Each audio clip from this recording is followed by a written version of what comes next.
Welcome back. This Wednesday, St. Louis Children's Hospital, as well as Cardinal, Glennon, and other local healthcare systems are all taking part in the first ever National Injury Prevention Day.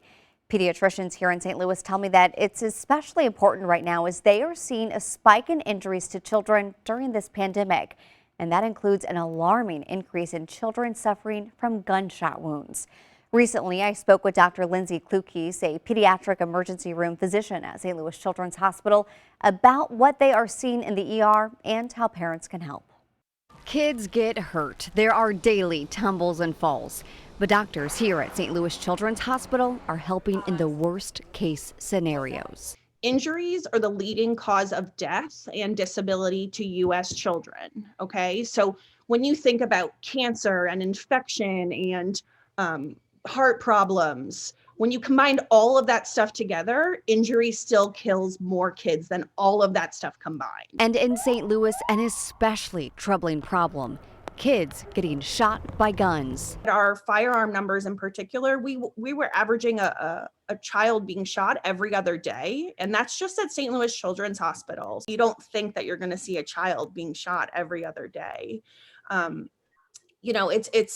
It's something you never forget when you like, I always say this, but when you tell a parent that their child has been shot and their child has unfortunately passed away by something that was completely preventable, it's devastating and it's emotionally exhausting.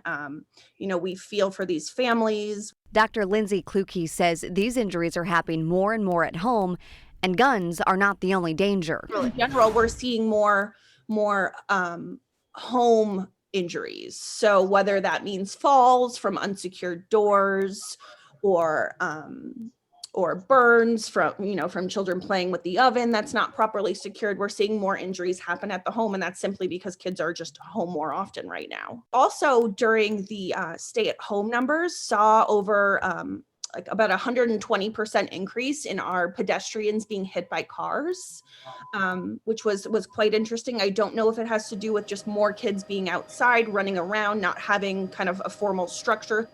Over 4 million children live in a home with an unlocked gun. And younger kids are more likely to be injured by accidental shootings, and those accidental shootings are more frequently occur in the home. And now they're doing something about it. We've actually started offering free gun locks in our emergency department. So there's a free basket in our waiting room where families can just take a gun lock, no questions asked. Plus, this Wednesday, they're launching a campaign on social media and at their buildings to literally shine a light and bring awareness to preventable childhood injuries. We're turning all of our hospital lights green. We have partnered with various landmarks around the city. So we're super excited that the Magic House, the St. Louis Ferris Wheel, the planetarium at the Science Center, like I said, Cardinal, Glennon, and various other hospital systems, different police departments, EMS agencies, they're all turning their lights green, wearing green in support for injury prevention. Now, Dr. Klukies also told me that this time of year around the holidays, another busy time for injuries, with parents busy and therefore distracted. And they often see more burns in the kitchen with parents cooking those big Thanksgiving meals. So she says always turn the handle of the pot or pan in so the child doesn't knock it or grab it when they walk by.